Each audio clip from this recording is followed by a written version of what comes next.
우리가 사는 세상을 대중사회라고도 하죠.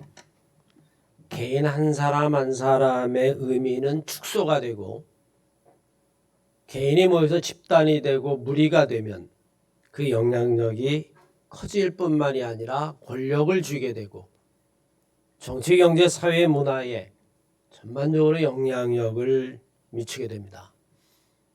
그래서 한 사람 한 사람이 중요한 것이 아니라 이것을 어떻게 조직화하고 어떻게 집단화하고 어떻게 무리화할 수 있느냐. 그것이 어쩌면 지금 사회가 가지고 있는 특징 가운데 하나일지도 모릅니다. 한 사람이라고 할 때 나는 누구도 지켜주지 못하기 때문에 이런 사회는 일반적으로 편가르기가 아주 심해집니다.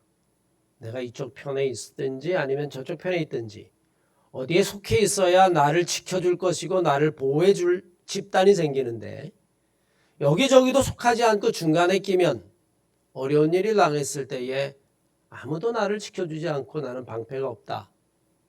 점점 이런 대중사회는 갈등을 내포하게 되죠.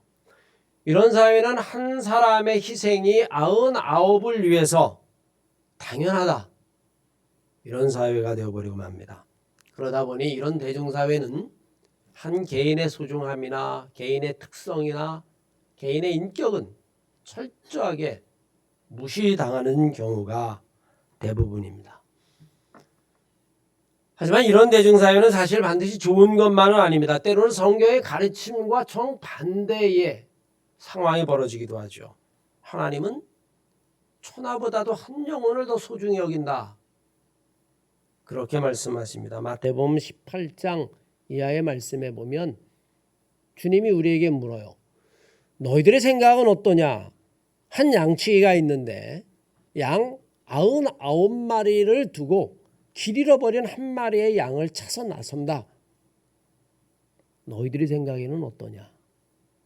여러분 이렇게 물은 이유는 양치기의 생각에는 그것은 그렇게 합당한 일이 아닙니다. 왜냐하면 99을 두고 하나를 돌본다라고 하는 것이 양을 치는데 그렇게 효율적이지 않기 때문에 그렇죠. 그래서 그런 비유를 억지로 드신 겁니다. 하지만 정말로 길 잃어버린 양 하나를 찾았을 때에 그 양치기의 심정은 그 99마리보다 더 깊었을 것이다. 이게 바로 하나님의 심정이다. 하나님은 길을 잃지 아니한 99마리보다 길을 잃어버리고 헤매는 그 양 한 마리를 찾는 것이 하나님의 심정이다. 너희들은 그 심정을 결코 잃어버려서는 안 될 거다. 오늘날 현실 속의 교회도 대중사회의 모습을 그대로 담죠. 어느 교회가 좋은 교회냐? 우리 교회는 10,000명 모이는 교회야? 영향력 있는 교회야? 브랜드가 있는 교회야? 그래서 우리 교회는 좋은 교회야. 저 있는 교회는 임대교회야? 대여성밖에 모이지 않아? 그건 교회도 아니야. 행여라도 여러분 우리들 마음속에 그런 생각이 있지는 않습니까? 하지만 정말 참된 교회라고 하는 것은 한 사람 한 사람 한 영혼 한 영혼을 소중히 여기는 교회입니다. 효율성으로 따진다면 99이 중요하지만 그러나 정말 양치기의 마음, 하나님의 심정은 오히려 작은 곳에 가 있다는 것을 우리는 어렵지 않게 알 수 있어요. 여러분이 부모라면 성공하고 출세하고 그리고 세상에서 경제적으로 넉넉하고 잘 사는 그런 자녀가 마음이 더 쓰이십니까? 아니면 똑같은 형제인데도 불구하고 몸에 장애가 있거나 어려운 형편에 있거나 그래서 조금 곤고한 삶에 있으면 여러분 부모는 누구 때문에 잠을 설칠 것 같아요? 어려운 가운데 있고 공고한 가운데 있는 그 자식 하나 때문에 잠을 설치는 게 그게 진짜 부모의 마음입니다. 하나님의 심정이 그렇다는 이야기죠. 그런 의미에서 한 사람을 소중히 여기는 것이 하나님의 뜻이며 한 사람이 하나님 앞에 바로 서는 것, 그것이 바로 공동체를 살리는 것이고 그것이 바로 하나님의 나라를 이루는 것입니다. 그리고 실제로 그 한 사람이 공동체를 살리기도 하죠. 아담 한 사람의 탐욕과 욕심이 온 인류를 죄악으로 몰고 간 것, 성경이 주는 교훈입니다. 하지만 예수 그리스도의 십자가 사건이 모든 사람에게 구원의 길을 열어놓은 것, 그것도 기독교의 진리 가운데 하나죠. 오늘 본문 말씀에 나오는 한 여인, 바로 이 에스더의 결단이 유다민족이 정말 위기에 빠졌을 때에 그들에게 구원의 길, 생명의 길을 열었던 것을 보여줍니다. 바라고나기는 오늘 이 에스더의 기도와 결단, 그가 정말 죽으면 죽으리라 그렇게 금식하고 기도하고 하나님 앞에 나아간 그의 심정과 그 신앙의 모습이 오늘을 살아가는 여러분과 저에게도 귀한 신앙의 결단이 되고 도전이 되시기를 주의 이름으로 간절히 축원합니다. 이스라엘은 멸망했어요. 북이스라엘은 아수르에게, 남유다는 바빌론에게 멸망을 했습니다. 오늘 본 말씀은 바벨론 포로 시기에 아하수로 왕이라는 사람이 있었을 때에 벌어진 일이죠. 아하수로 왕을 제외한 두 번째 권력 2인자 하만이라고 하는 사람이 유다 민족을 죽이려고 마음을 먹습니다. 이유는 간단해요. 모르드게라고 하는 유다의 지도자가 있는데 그가 자기에게 머리를 숙이지 않기 때문입니다. 다 자기에게 머리를 숙이고 절을 하는데 이 모르드게는 절을 하지 않는 거예요. 고개를 숙이지 않는 겁니다. 이유를 물어보니 나는 하나님의 백성이라 사람에게 고개를 숙이지 아니한다. 하만이 바라볼 때에 이 모르드게는 정말 눈에 가시였었어요. 점점 분노가 생겼는데 그 분노의 끝이 내가 모르드게만 없애는 것이 아니라 아예 유다 민족을 다, 수산성 안에 있는 이 유다 민족을 다 없애버리고 말겠다. 그런 음모를 꾸미게 되죠. 절대절명의 풍전등화와 같은 위기 속에서 믿음과 용기를 가지고 이 유다 민족을 구한 게 바로 오늘 여인 에스더입니다. 성경에는 믿음의 여인에 관한 이야기들이 정말 많이 등장합니다. 애굽에서 이스라엘 백성 히브리 민족을 건져낸 모세, 그런데 그 이면에는 히스토리 이면에는 허스토리가 있어요. 그녀들의 이야기가 있습니다. 모세는 누가 건졌어요? 산파들이 건졌고 바로의 왕비가 나일강 갈대 성자에 있었던 모세를 건졌습니다. 뿐만 아니라 오늘 본 말씀의 에스더, 그리고 빌립보 교회를 세운 루디아라고 하는 인물도 생각해 보면 유럽으로 가는 모든 교회의 씨앗을 놓은 게 루디아라고 하는 여인입니다. 예수님이 십자가에 달려 돌아가신 그 사건, 남자 제자들은 다 도망가 버리고 말았죠. 마지막까지 남아서 십자가의 증인이 되고 부활의 증인이 된 사람들은 우리가 너무나 잘 아는 것처럼 남성이 아니라 여성이었습니다. 여성의 위치는 상대적으로 그 당시엔 정말 보잘것없었죠. 인원을 셀 때도 여성들은 생략해야 될 정도였지만 그런 여성들의 결단과 그리고 결심과 믿음이 역사를 바꾸고 교회를 살렸어요. 한국 기독교의 역사도 여러분 여성교회의 역사라고 이야기해도 결코 과언이 아닙니다. 초대 교회에는, 선교의 역사에는 전도부인이라고는 여성들의 역할이 한국 교회의 뿌리가 되었습니다. 사실 남성교회는 그 다음에 한참 뒤에 생긴 거죠. 또 하나님의 뜻이 이러하기 때문에 그렇습니다. 고린도전서 1장 26절 이하의 말씀에 보면 바울이 이렇게 이야기해요. 여러분들 가운데 하나님 앞에 부름받은 사람들의 면면을 가만히 보십시오. 어디 문벌이 좋은 사람이 있습니까? 학벌이 좋은 사람이 있습니까? 경제적으로 넉넉한 사람이 있습니까? 자랑할 만한 것이 있는 사람이 있습니까? 하나도 없습니다. 그런데 왜 그러냐 하면 하나님께서 그리하셨기 때문입니다. 하나님은 오히려 세상에 미련한 자를 택해서 지혜로운 자를 부끄럽게 하시고, 세상에 약한 자를 택해서 강한 자를 부끄럽게 하시고, 세상에 천한 자를 택해서 세상에 있는 자들을 부끄럽게 하시니, 그 이유는 하나님 앞에서 누구라도 자기가 가진 것을 자랑하지 못하도록 하기 위해서 하나님이 그리하셨습니다. 사실 여러분 생각해 보면 초대교회의 그리스도인들은 거의 아웃캐스터라고 이야기해도 결코 과언이 아니었어요. 지극히 작은 자의 믿음, 지극히 작은 자의 결단, 그 뒤에는 하나님의 뜻과 섭리가 있다는 것이죠. 왜냐하면 무슨 작은 결단인 것 같지만 그 안에는 큰 영적인 힘과 비밀이 숨겨져 있습니다. 마치 하나님의 나라는 어떤 것입니까? 라는 질문에 주님께서 하나님의 나라는 마치 겨자씨 하나를 갖다 심은 것 같다. 보잘것없는 것 같지만 그것이 자라면 큰 나무가 되고 그리고 새들이 와서 둥지를 튼다. 하나님의 나라는 마치 이것과 같다.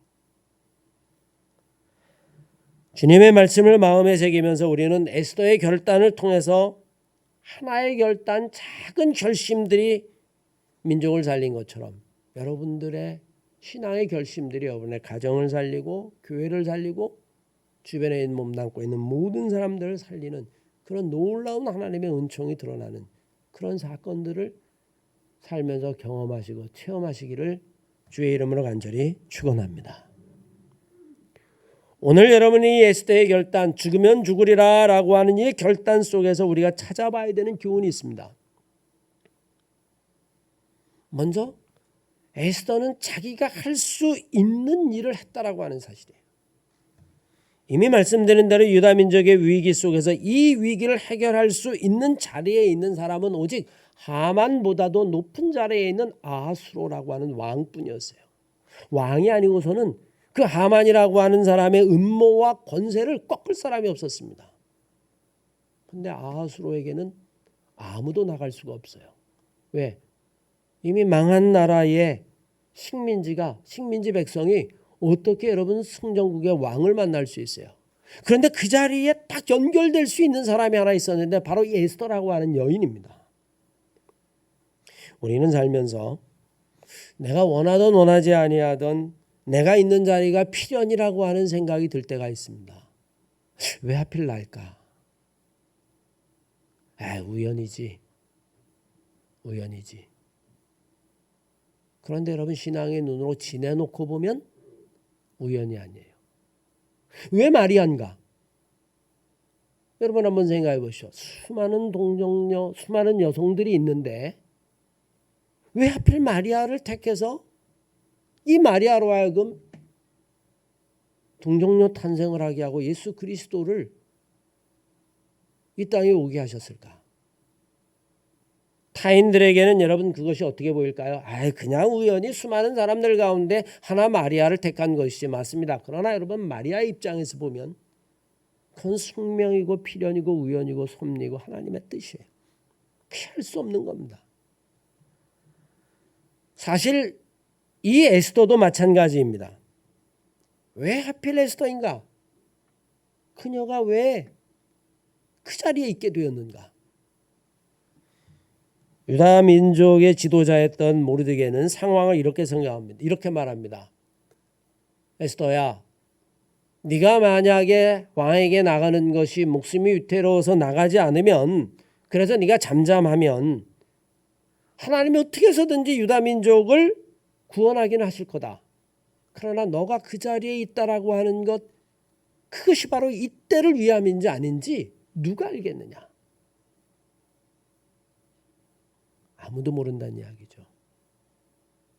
이때를 위함인지 아닌지 누가 알겠느냐? 사실 여러분 지금의 시간과 공간 상황 속에서 내가 할 수 있는 것, 아니 나만이 할 수 있는 것, 내가 왜 하필 이 자리에 있게 되어지고 내가 왜 하필 그 상황에 처하게 됐는가? 그건 여러분 아무도 대답할 수 있는 게 아니에요. 어찌 보면 오직 자기만 아는 겁니다. 그것이 어떻게 보면 존재의 이유이기도 하고 사명이기도 하죠. 에스더는 고민했습니다. 왕에게 나가서 이야기를 하라고 이야기하는데 왕이 부르지 않을 때 나가면 자기가 죽는다는 걸 알기 때문에, 그러나 그 일을 할 수 있는 자리에 있는 사람은 바로 자기밖에 없다라고 하는 것 때문에 에스더는 고민하죠. 그래서 뭐라고 이야기하냐면 모르드게에게 이렇게 이야기합니다. 내가 3일 동안을 금식하며 기도하며 고민하다가 내가 왕에게 나갈 텐데 결과가 어떻게 될지 나도 모릅니다. 그러니 유다에 있는 모든 백성을 모아서 나를 위해서 3일 동안 금식하며 똑같이 나와 기도합시다. 나를 위해서 기도해 주십시오. 그리고 내가 왕에게 나가 있습니다. 죽으면 죽겠습니다. 사실 에스더는 왕에게 나가기 전에 3일 금식을 선포하며 유다 백성들에게도 똑같이 3일을 금식하며 자기에게 기도해달라고 이야기합니다. 에스더에게 정말 중요한 건 뭐였을까요? 내가 왕에게 나가기 전에 먼저 하나님에게 나가야겠다는 거였어요. 왜냐하면 상사화복이라고 하는 것, 인간의 죽고 삶이라고 하는 것, 그것은 나에게 달린 것도 아니고 왕에게 달린 것도 아니고 오직 하나님에게 달렸다라고 하는 사실을 알았기 때문입니다. 좋습니다. 내가 지금 이 자리에서 할 수 있는 일이 있다면 내가 그 일을 한번 해볼 텐데 나를 위해서 꼭 기도해 주십시오. 3일을 금식하며 기도해 주십시오. 내가 먼저 하나님에게 나가겠습니다. 그것은 에스더가 할 수 있는 자리에서 최선입니다. 그녀는 먼저 하나님에게 기도하며 뜻을 구했습니다. 하나님에게 나간다라고 하는 것은 그 문제를 가지고 하나님께 맡긴다라고 하는 의미죠. 따라서 기도라고 하는 것은 하나님의 섭리를 자신의 삶 속에서 받아들이고 순종하는 것입니다. 우리는 어떤 순간 어떤 상황 속에서도 내 삶의 마지막 결정은 하나님에게 있다라고 하는 고백을 할 수 있는 그런 신앙의 사람이 되어야 될 줄로 믿습니다. 이미 여러분 바울은 우리들에게 이렇게 이야기하죠. 로마서 14장 8절 이하의 말씀에 보면 우리가 살아도 주를 위하여 살고 죽어도 주를 위하여 죽나니 그러므로 사나 죽으나 주의 것이로다. 이제 에스더는 내가 3일을 금식하고 왕에게 나갈 텐데 당신들도 3일을 금식하며 수산에 있는 모든 유다인들이 나를 위해 기도해 줄 터인데 그래도 넘어야 될 고비가 있어요. 우리는 살면서 할 수 있는 것을 하는 것으로 그쳐버릴 때가 있고 아니면 해야만 하는 것을 향하여 나가야 될 때가 있습니다.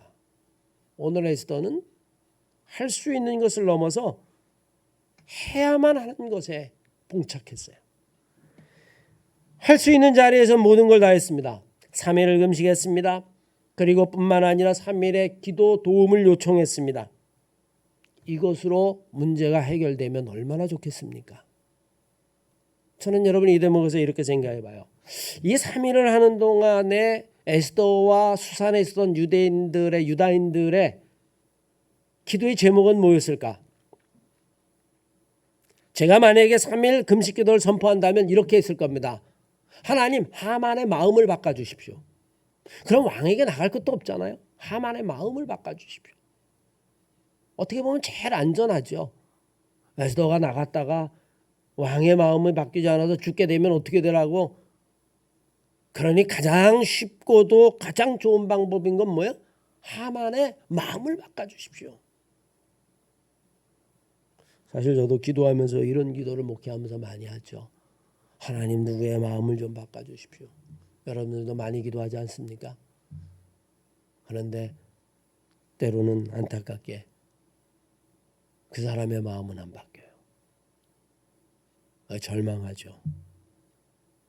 오늘 본문 말씀이 그렇습니다. 여전히 문제가 해결되지 않습니다. 이제는 문제를 해결하려고 하면 자기의 목숨을 걸어야만 하는 일입니다. 에스더는 고민했을 겁니다. 이건 할 수 없는 일이다. 천하보다 귀한 내 목숨을 내놓고 내가 어떻게 이런 도박을 할 수 있을까? 여기까지다 내가 할 일은. 사실 여러분 시몬 베드로와 제자들도 그랬던 것 아닙니까? 내가 죽을지언정 예수를 버리지 않겠습니다. 어떤 일이 있어도 내가 주님을 따라가겠습니다. 그래 놓고는 목숨이 위태로우니까 그냥 예수 그모고 다 팽개치고 도망간 거예요. 이건 내가 할 수 없는 일이야. 죽을 수는 없잖아. 적어도 여러분 이런 이야기였을 터인데 에스더는 고민했어요. 처음에는 모르드게에게 그렇게 못한다라고 이야기했다가 모르드게의 이야기를 듣고 마음을 바꾸게 됩니다. 이제 내가 죽으면 죽을지도 모르는 이 길을 내가 어떻게 갈 것인가. 3일을 금식하고 3일 금식의 도움을 요청하고 에스더가 하나님 앞에 나아갔기 때문에 그런 여러분이 죽음이라고 하는 두려움을 이길 수 있었죠. 여러분, 죽음을 이길 수 있는 힘, 죽음에 대한 두려움을 이길 수 있는 힘은 과연 어디서 올 것 같아요? 내 의지로요. 어떤 사람이 실망합니다. 막 좌절했어요. 그래서 죽으려고 강물에 뛰어들었어요. 막 허부적거릴 때 여러분 누군가가 구명조끼를 던져주면 잡을 것 같아요? 안 잡을 것 같아요? 다 잡습니다.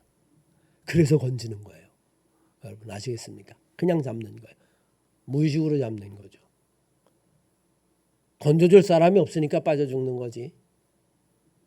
사실 내 의지나 아니면 여러분 내 욕망으로 죽음을 이긴다라고 하는 것, 내 마음으로 죽음을 이긴다라고 하는 것은 정말 어려운 일입니다.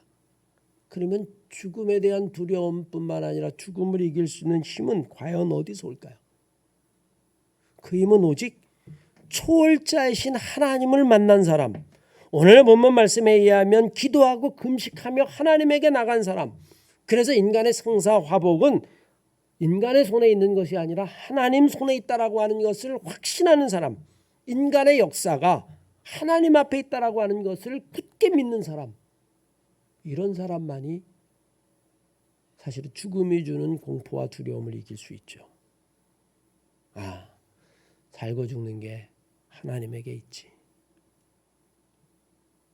내가 3일을 금식하고 기도하며 내 죽고 사는 것은 아수르 왕에게 있는 것이 아니야. 그건 하나님에게 있지. 그거를 경험한 사람만이 죽음에 대한 두려움을 이길 수 있습니다. 인명은 제천이란 말이 있죠.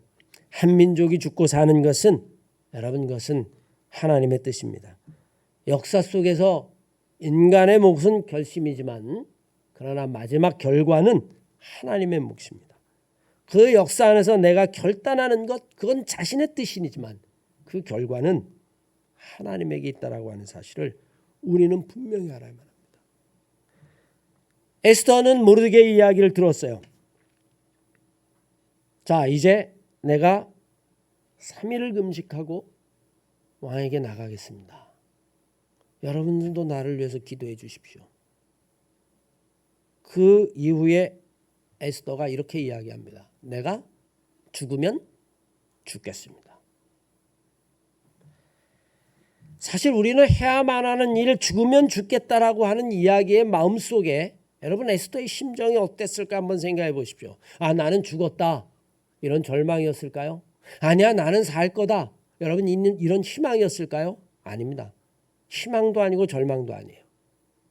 결론을 이야기하면 모르겠다는 겁니다. 그 이야기는 결과는 하나님에게 있다는 거죠. 에스더가 결과까지 생각했다면 왕에게 나갔을지 나가지 못했을 겁니다. 왜? 처음에 내가 나가면 죽을 거라고 예측했기 때문에 모르드게에게 나는 못 나갑니다 이렇게 이야기했어요. 그런데 3일을 금식하고 3일을 부르짖고 그 다음에 그의 마음이 죽고 사는 것은 하나님에게 있다로 바뀐 겁니다. 여러분 어느 게 맞는 걸까요? 우리의 예측이 맞을까요? 아니면 모든 결과는 하나님에게 있다라고 하는 이야기가 맞을까요? 우리는 종종 인생의 결과를 미리 예상하고 예측하면서 스스로 절망에 빠질 때가 얼마나 많은지 몰라요. 그 가운데 하나 정말 가슴 아픈 게 뭔지 아십니까? 요즘 사람이 자기 인생에 실패하면 극단적인 선택을 할 수 있죠. 이성적인 합리적인 생각을 못하고 극단적인 선택을 할 수 있는데 문제는 뭐냐면 요즘은 극단적인 선택을 할 때에 자식까지 데려간다는 겁니다. 정말 여러분 끔찍한 일이에요. 지난번에 제주도에서 한 달 살기 이래가지고 애를 데리고 죽였어요. 근데 왜 애까지 죽였을까 생각을 해보면 이런 결론에 도달합니다. 부모 없이 애가 혼자 살 거 생각하니까 그렇게 구질구질하게 어디 가서 얻어먹으면서 살 바에야 그냥 우리 깨끗이 다 죽자. 요즘 사람들은 정보의 홍수에 살아서 인생이 다 정보나 통계, 지식만으로 사는 줄 압니다. 그래서 자기 자신의 삶을 자기가 계획하고 그 계획에 어긋나면 결과까지도 미리 예측하고 그리고 그 예측에 따라서 자기의 인생을 살아가죠. 여러분 절대 이런 세상의 흐름에 속아서는 안 됩니다. 모든 것의 결과는 오직 하나님에게 있습니다. 인간의 미래는 내일도 모릅니다. 어설픈 예측은 미래를 망칠 뿐입니다. 야, 이 험한 세상 어떻게 살아? 그냥 우리 깨끗이 다 죽자.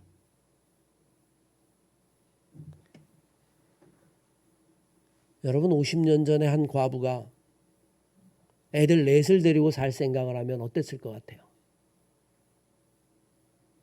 지금은 나가서 맞벌이라도 하고 정부에서 도움이라도 주는데 50년 전에 여러분 과부가 올망졸망 애들 넷을 데리고 살 생각하면 앞이 깜깜했을 겁니다.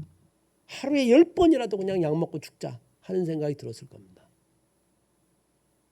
그런데 그냥 죽을 각오를 가지고 기를 쓰고 산 거예요.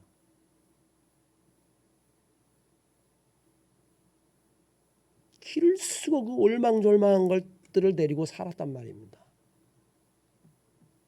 그랬더니 거기서 목사도 나오고 거기서 교수도 나오고 거기서 의사도 나오는 거예요. 미래는 모르는 거예요. 요즘은 너무 정말 정보의 홍수 시대에 살아서 자기 혼자 인생을 다 예측해요. 이거는 이럴 거야. 이건 끝났어. 이거는 희망 없어. 그러니 그냥 다 죽어. 그랬다면 여러분 대한민국 6.25 전쟁 이후에 다 죽었어야 할 겁니다. 전쟁통에 고아, 과부, 중군 기자들의 일기를 보면요. 서울 거리의 고아와 과부들이 질비에 따라오는 겁니다. 길바닥에. 사이군인 용사하고. 그런데 죽을 각오를 산 거예요. 살았던 사람들의 심정이 뭐였는지 아십니까? 내일 일은 아무도 모른다. 결과는 누구에게 있다?